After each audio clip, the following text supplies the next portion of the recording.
Welcome. You're listening to The Hill by Thieves Theater. I'm Gabriele. I'm Nick, and we're Thieves. Yes, well, not exactly thieves, but beginning in 1981, we called ourselves Thieves Theater, and we didn't just do theater. We did conceptual guerrilla art projects, or what we called para-theatrical work. Our goal was to disrupt and alter the social and political status quo. Which really means we just like sticking sticks in anthills and watching the ants all scurry and adjust to their new reality, their new status quo. Exactly. So today we're going to tell you about the brothers. Donald, Mike, Billy, and Eddie, or as I call them, the James Gang, which is what they reminded me of, like a throwback. And then we'll tell you about Billy Toyota. So, before that, a little pop quiz. In episode 5, we were talking about the billboard on top of the adjacent building from the teepee, and that it had a mortgage ad from Anchor Savings Bank when we got to the hill. And it said the year of the loan.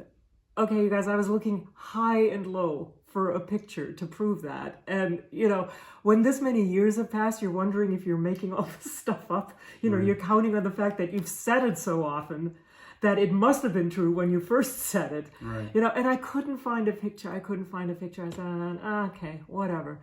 And then just this morning, I saw that the picture is on the cover of my book, which is also the logo for this podcast. The picture taken by the great Andreas Sturzing. Right. So there it was. I knew I saw it somewhere. I mean, there were a lot of pictures of the hill, mostly taken by others. We ourselves weren't that great at it. In fact, one of the projects we did with the residents involved taking pictures of people taking pictures of the hill, or the residents in the hill, usually.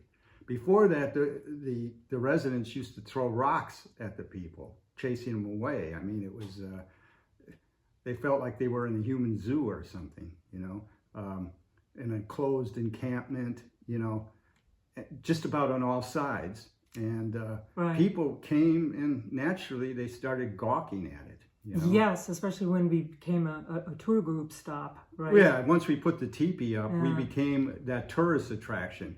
So we armed the residents with disposable cameras. Right. And we'll tell you about that later. You know, but as far as our relationship with the people on the hill, with our neighbors went, it's important to understand that we were there to live among them, you know, to live with them. We weren't there to document them or to be some kind of reporter or outside observer. So, you know, we didn't ask them for their last names or about their stories or their background, and we didn't take pictures of them. We're not there as documentarians. The whole point was to live side by side with them as equals. It's the very reason why we rejected doing workshops in homeless shelters when we were looking for ways to address the homelessness crisis in New York at the time. Right. So, you know, we didn't ask them their personal stuff, just like you wouldn't your neighbors here, right? Right. Imagine if the way you interact with neighbors, or we interact now with our neighbors now, you don't pry or get into their business too much unless they're telling you something, you know. Everybody has their reason for being in their neighborhood, you know, and if circumstances call for it, you ask about each other. Right. But other than that, you might take some pictures, but mostly you're not going to do that. You might have barbecues with them, right? Exactly. Or a block party. Exactly. all of which we essentially did there. And, you know, like you might even do art projects with your neighbors, you know? Exactly. And we did all that. Yeah, right. And of course they asked about us as well. You know, I mean, they wanted to know what we were up to. And we told them straight up who we were and what we were doing there. that we were conceptual artists, theater people who wanted to get people thinking about all of these many homeless encampments that were all over New York City at the time, and wondering if perceptions changed, maybe, if you erected a teepee among huts, a teepee made out of 78 U.S. government mail bags.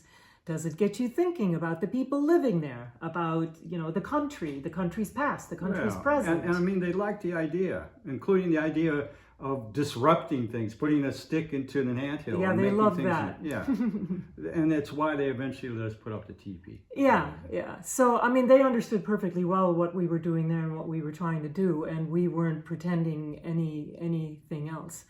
And that's because when you hung out there also, they started to trust you and to like you. And your aura, so to speak, didn't exactly exude hoity-toity, exploitative, gentrifying no. from on high, And by they, we mostly mean the brothers. There were 4 brothers from New Jersey that pretty much ran the place. Although they weren't constantly there or consistently there, they were in charge of everything, There was Billy and Donald and Mike and Eddie. The ones who reminded you of the James gang. Right. So yeah. In fact, if you go to thievestheater.org/overview, you can see pictures there. There's one Polaroid with the 3 brothers. Where they really look like the James gang. That's exactly. Yeah, in fact, that's what made me, when I took that Polaroid, I was like, shit, this is a great photo. Yeah. It's for a photo for the ages, isn't it? It's just incredible. And then one picture with brother Billy himself.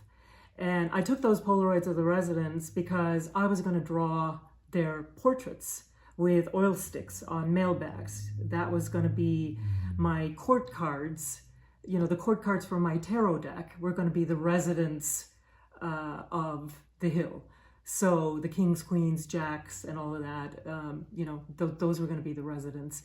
And I couldn't make them sit for me. I tried once with Billy Toyota, and who actually also, by the way, taught me to draw a little bit. He learned how to draw in prison. Right. So he knew everything about everything, including drawing. Right.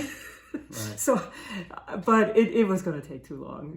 They didn't have the patience, and frankly, I was too nervous because I was learning how to do portrait drawing, and so I took Polaroids.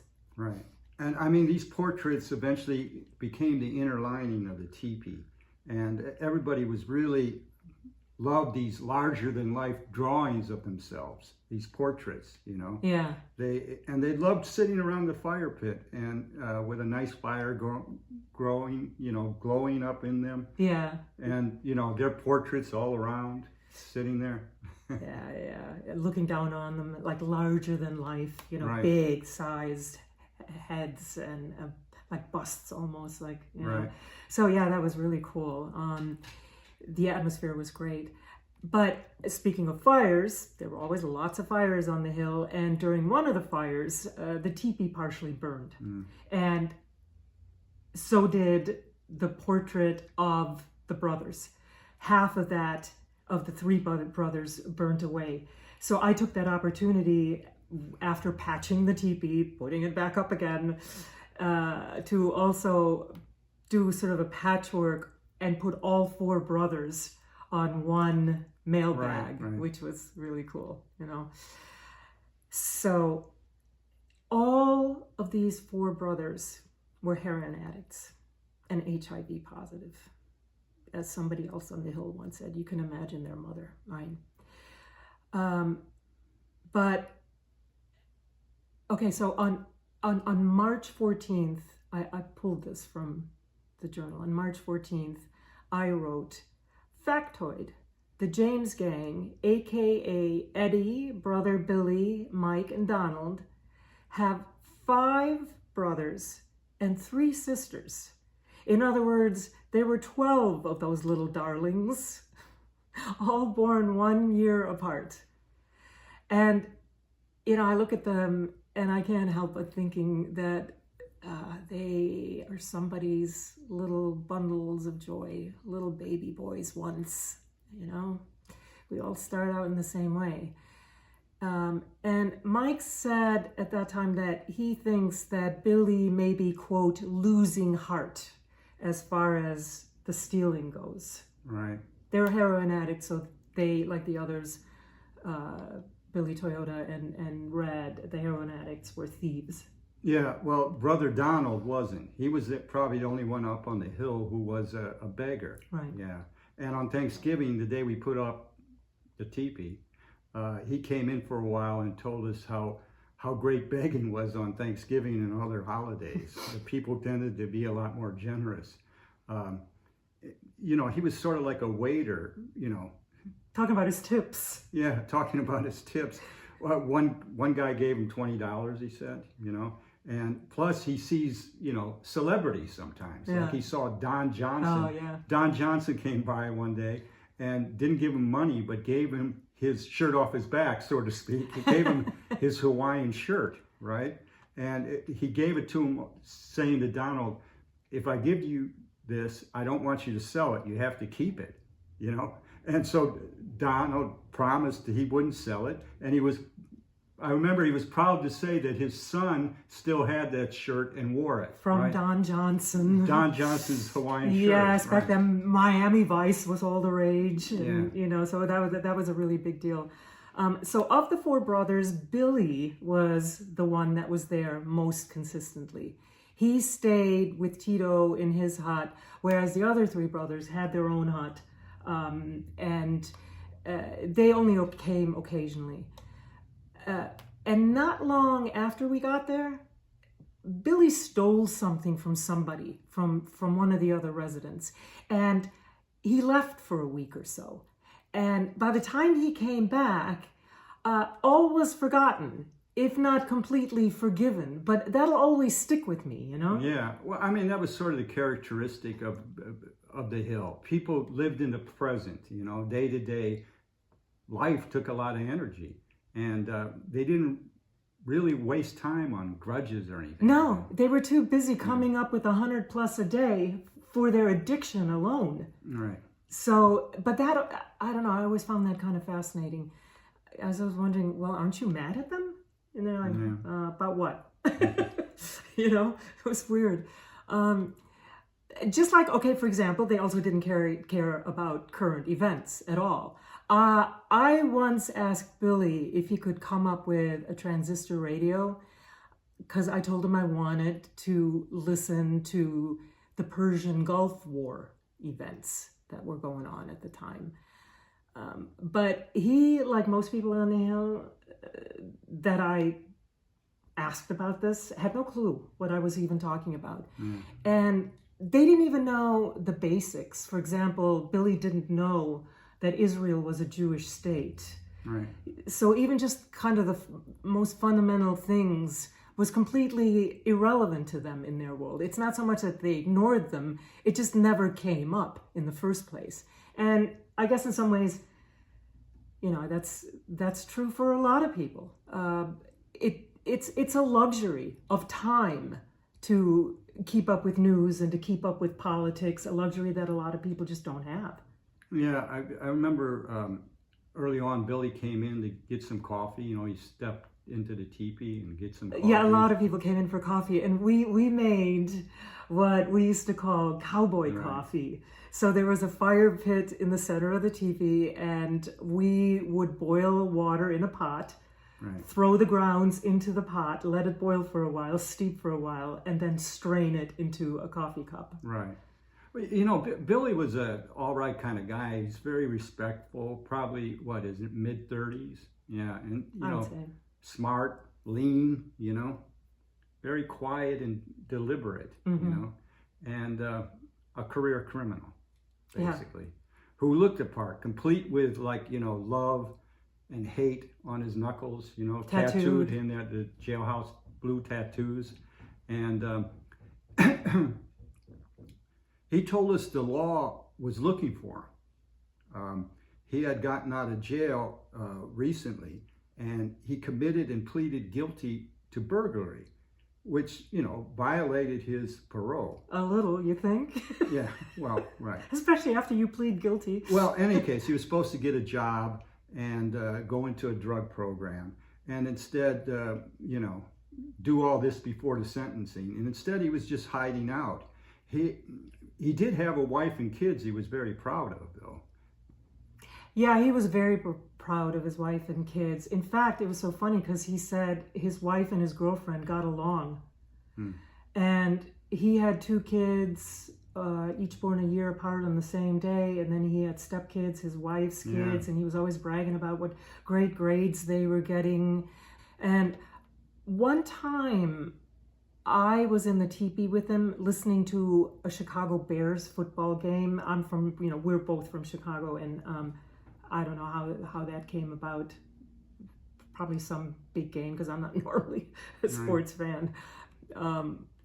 And so we were listening to it on that transistor radio that he got me, and he stayed around for a while afterwards, after the game, leaving the radio on. I remember playing, pretty loud because it eased the tension of him and me being alone and needing to have something to talk about. But it seemed like he wanted to hang out, and that's when he told me about his kids and his stepkids, and that they were great, and that their teachers were really great, unlike when they were in school where they just passed you to get rid of you, and that nobody gave a damn what you did back in his day. And then about how his wife and girlfriend were friends, and then he started talking about people backstabbing you, people stabbing you in the back, and that the people on the hill here were all like that, and that you can't trust them. And I don't know what he was trying to get at, but he just wanted me to know all this. And I said, well, it's a man's world up here, but as a woman, I have nothing but nice things to say about how the people treat me here, and that they take care of me, and that I feel completely safe. And then he said, well, it's been a long time since a quote-unquote decent woman was up here on the hill. And he asked me if I knew anything about any of the other women up here. And I said, no, that generally, they don't talk to me much. Yeah, he always said that he hated Sue because she abandoned the guy she was with who got sick, that it was a lie that she took care of him, that other people fed him and everything like that. Yeah, because she would always say that, maybe it was her own guilt or something, if Billy was actually right. Yeah, you don't know if he was right. No, you don't. Yeah. I mean, supposedly from him, she found out that he died when everybody else found out he died after he'd gone into the hospital. Yeah, like a week later. Week later, yeah. Yeah. So he felt the need to tell me all of this, Right. And he said that Sammy used to beat Lisa, and who was also a whore, he said, which sort of confirmed what we thought when she'd go out with makeup every morning. And he also said how Larry was so horrible to his girl, Eileen. And I guess all just... Elaine.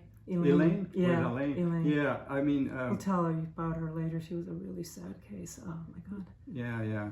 So I think it was all just saying how good he was to, I guess, his wife and his girlfriend. Yeah, right? That was probably the point of all that. But he kind of gave the impression that he lost all sort of respect and sympathy for the women on the hill because of that, because they tolerated it and they put up with it, And then we also talked about Tito, who at the time had a giant abscess. Oh yeah, Tito. Yeah, that he wasn't dealing with, and we'll talk about Tito as well. And I mentioned, I'm glad he brought him up, right? Because they stayed together in a hut. Right. And because I said, look, somebody's got to do something with him or he's going to die. And the idea that you feel helpless to do something and so therefore you do nothing, feels totally like an excuse. And Billy didn't have much to say about that. He just went silent. Nobody had much to say about Tito. I mean, Tito was, again, everybody felt he was choosing his destiny. The most prominent person on the hill was Eddie. Right, let's stick to the brothers. We'll get to Tito and Sue and Elaine. Yeah. I mean, he really loomed large on the hill. He was always standing out in the yard, greeting everybody who came in, making sure they were supposed to come in. He was so large that we were shocked when we finally met him, right? I mean, the lore of Eddie, Right.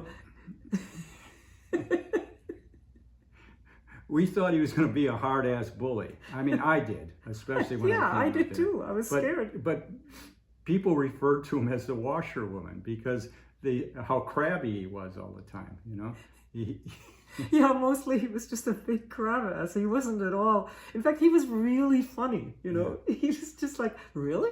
This is what everybody's so scared of? A couple days after Thanksgiving, I wrote this in the journal. Met Eddie, the washerwoman, for the first time. He's about 45 and has open sores on his hand. He politely held out one finger in return for the hand I offered him. He has a complete cartoon face, hard symmetrical features dotting his hourglass face, and the clincher, a huge wart hanging off the tip of his left nostril. Very hard to keep your eyes off of while you're talking to him. It was just kind of dangling, off his nostril. He's the growling, grumbling crab ass from Jersey that Nick was dreading because the teepee was very close to his hut. But he was in awe and didn't react badly at all when he saw it. In fact, Eddie is harmless, a big baby, cute. He's freaking out because he says, everything's changing so fast. I was only gone for 4 days and now a teepee's up, Tito's in jail, Billy's in jail. Yeah. He came inside for a while and let the open fire of the exaggerated indoor height of the teepee distract him. Yeah.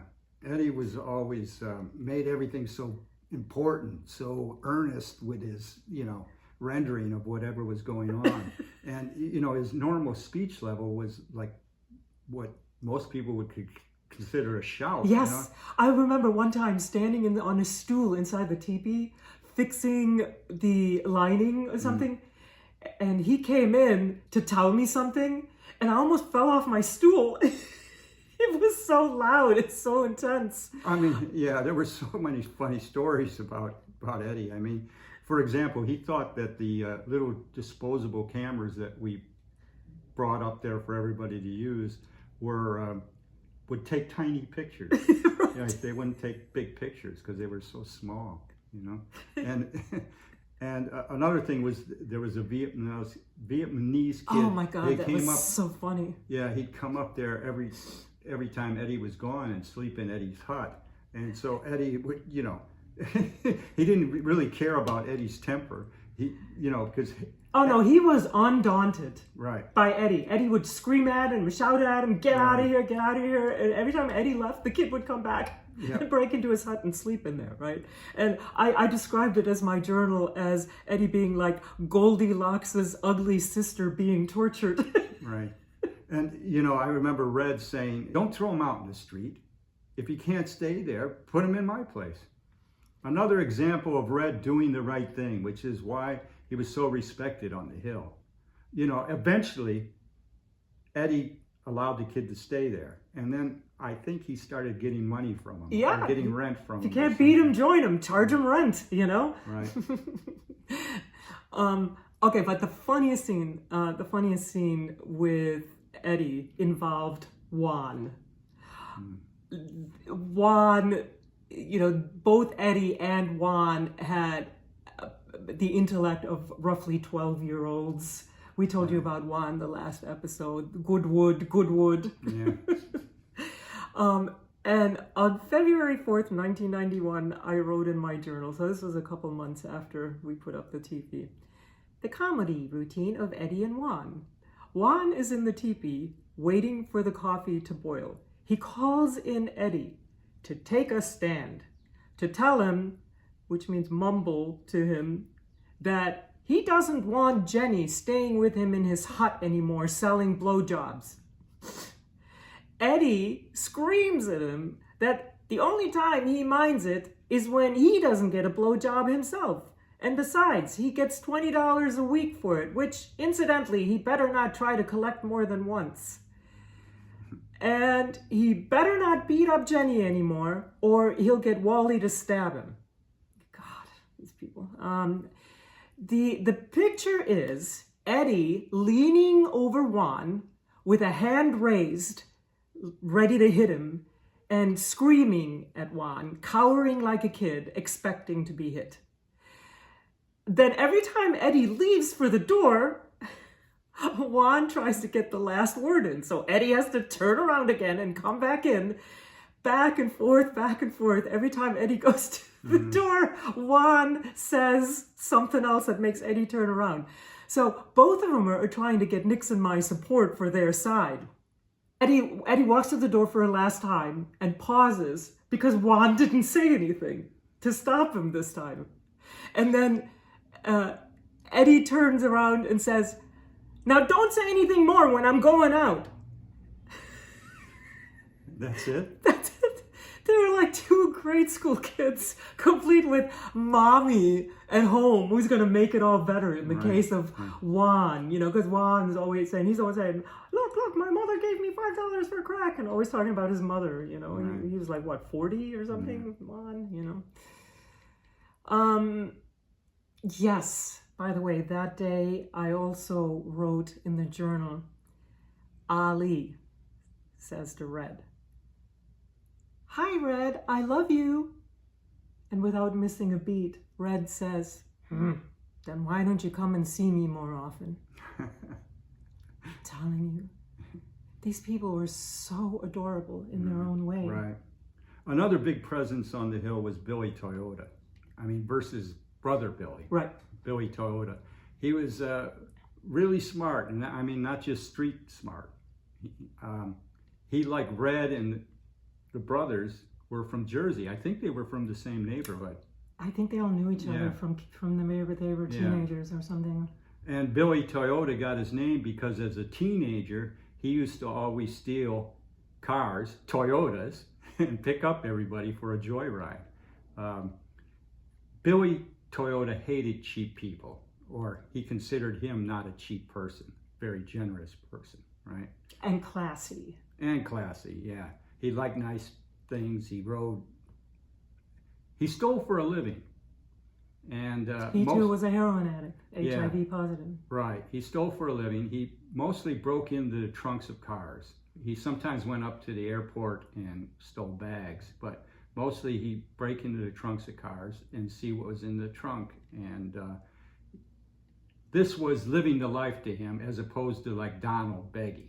Yeah, he was another one like Ace, like, can't think of his name, Tony, who abhorred beggars. Right. It was not manly. Which meant Donald for the most part. Which meant Donald he was the only beggar. But I guess they meant begging in general. But and sometimes Billy would give me stuff. Like one time he gave me a book bag embroidered with somebody's initials on it. Forgot what the brand name is called, but it's a famous brand name. And I was conflicted about taking it, but then I did decide to accept it because it was a gift from Billy and he meant well. And I removed the embroidery. And on a side note here, because this will always stick with me too, one time my mother came to visit, and before going home to our Brooklyn apartment with her, we decided to... This was after we lived at the Hill, I think. Yeah. Right. Yeah, it was after it was over. Right. But we decided to stop at a restaurant in the East Village, and her trunk was in the back seat. Her suitcase was in the back seat. I remember. Do you remember that? And I thought, okay, it's too visible here. I'll put the suitcase in the trunk. And we went in and had dinner, and we drove home to Brooklyn, and I opened the trunk to get her suitcase out, and it's gone. Yeah. So I just kept thinking about those guys on the hill. I mean, the hill was gone by then, but I kind of felt like, okay, well, this is karma. My mother and I didn't have the best relationship, so it was really hard. Well, Right. you roll Right. your eyes, but that was a big part of Right. why I remember it Right. so well, So, yeah, Billy was a real charmer, He was really good looking, and he always, though, I have to say, neither he nor anybody else on the hill ever flirted with me or anything. They never forgot that I was quote unquote Nick's girl. Right. They treated Always you. respectful. Yeah. Billy was very inquisitive, and he was curious about everything, and he acted sometimes like he didn't know something about it. Yeah, but at the same time, he knew a lot about it. And we knew he knew about it, but right. we played along. Yeah, because he wanted to keep the conversation going. Right. The day we dedicated the teepee to Wounded Knee, we did the ceremony.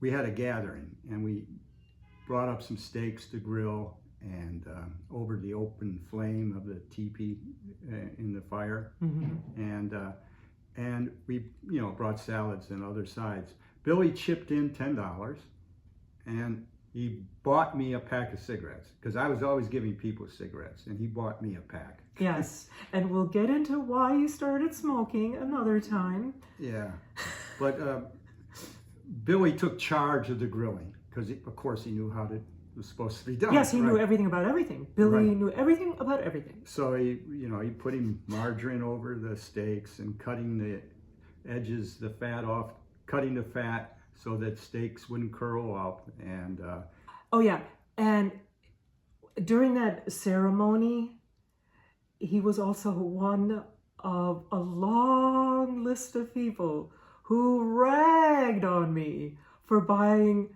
Diet Coke and not Coke, because I did not know this. Heroin addicts, opioid addicts crave sugar, and he, they were all going, "What? Diet Coke? What's this?" Right. And everybody there, we had been there about a month then, or a little more. They were all reminiscing about the time we moved up there and how they thought that I was a cop, right? Right.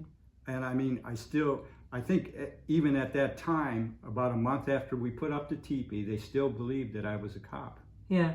And so they were sort of quizzing, saying, yeah, we thought you were a cop, Nick, thinking that I'm going to say, yeah, I'm a cop. Or whatever. But yeah, I think they still kind of believed it for a pretty long time. By the way, they always called you Nicky. Yeah, right. Nicky. So, no, Nicky. Nicky, yeah. The emphasis on the second syllable, it always cracked me up. Nicky. Nicky. So when you were sick and they were saying, Nicky, you in there? Nicky. Right. Another Billy Toyota story that was really funny is that one time during one of the many fires on the hill, and the fire department had to come, he came merrily sauntering into the teepee with a round metal grill type thing, which he thought was just perfect and that we should have for the fire pit. The fact that there were 10 firemen around and an inferno blazing behind him was only like a minor distraction, Right. I remember once somebody had given me some jewelry. I was showing it to Billy, and he thought it was probably leftovers. It wasn't very valuable. That's why they gave it to me. But so I gave it to him, and sure enough, he went out and he fenced it anyway, whatever. So it must have been worth something. When I first got to the hill, Billy Toyota was in jail. Well, he fenced it and gave you that grill. Yeah, that was the trade-off. Right. Yeah, right. When I first got there, Toyota was in jail, and Red and Tony thought that he wasn't going to get out because he was going to die in jail because he was HIV positive. And when he got out, he wanted his stuff back, right? He didn't die in jail, and he got out, and he wanted his stuff back. And Plus, they had lost the papers that showed where his wife and kid lived. And so he was really pissed off at that. Yeah, that's right. You know, that was why he had just a lot of hard feelings, I think, mostly because of that, you know. And, you know, I remember Red saying about Billy Toyota later on, because I was just thinking, not only did he get out of jail that time, he went to jail a few more times. Oh, yeah. After that. And you visited him at Rikers, or tried to visit him. Yeah, that was, no, we visited him, yeah. But Sam always said about, Jesus, Red always said about Billy Toyota that he was institutionalized. Right. Remember? Because every time he was out for a while, and it looked like he readjusted to life outside, he did something that got him busted again. Well, he was always thieving, and you know, he was dangerous. You know, he was going to get caught every time. And I mean, yeah, institutionalized. Yeah, he was in jail more than anybody else. Right? But Red implied that he actually wanted the structure of prison. You know? Yeah, maybe. I don't know. Yeah. He got out so many times because they all used false aliases. Yeah, I know. One time he went by Billy Laura. Right, and Billy Laura had a record, but not as bad as whatever Billy Toyota's real name is, right? Yeah. And again, we didn't ask anybody their last names. You know, you don't go to your neighbors and ask them, hey, what's your last name? You know, unless there's a reason. Right. So another event involved Sammy. One time while I was writing inside the teepee, about a month after that dedication ceremony, I got interrupted by some commotion. This just gives a little more insight into Sammy, also, who we talked about the last times. Sammy saw somebody get mugged at the corner phone booth, and he ran after the guys and called the cops. And Billy Toyota and some of the other guys got really annoyed at Sammy because they were afraid that whoever did that mugging was part of this local gang called Born to Kill that everybody, I guess, was scared of, but they had just robbed a jewelry store down the street on Canal Street, was the word. And they were afraid that that gang was going to come after them on the hill, you know, if they didn't stay out of their business, especially if they called the cops on them for something. But Sammy came back after a while really angry and frustrated, and he said he had a sister that got killed during a mugging, and he couldn't let people get away with it. He couldn't let it stand. Right. Well, you're probably getting a sense of the hill and how complicated and the dynamic was up there. Everything was going on. The gangs you mentioned, there were all these gangs fighting for the drug trade. Yeah. Not just Born to Kill. There were, well, we'll get into the gangs later. We'll get into the gangs. We'll get into the cops and the corruption scandal going on at the time. Right, and you know, and the general community in New York City at that time, you know, in the early 90s. Yeah. So you're starting to get a taste of that. And by the way, crime peaked in the 90s, in the early 90s. The year we moved into the teepee, both in the city and nationally, it peaked. In fact, in 1990, there were the highest number of homicides in New York recorded on record. 2,245 homicides in 1990, the year we moved into the Hill. That's compared to 418 homicides in 2022. So just a little reality check about the so-called spike in crime and how dangerous the city is now, right? Right. So we'll continue in the next episode. We'll cover more of the residents and I guess also talk about how I got arrested, which happened just, a week after we got in there? Yeah. Or less than a week, yeah. So again, thanks for listening to Hill by Thieves Theater, and if you like what you hear, don't forget to like, subscribe, and hit the bell so that you know when our next episode is coming out. And check out our website at thievestheater.org, where you can also buy Gabriele's book and sign up for our mailing list. Follow us on Instagram and Twitter at TP on the Hill. That's TIPI on the Hill. Thanks for listening. Thanks. Till next time.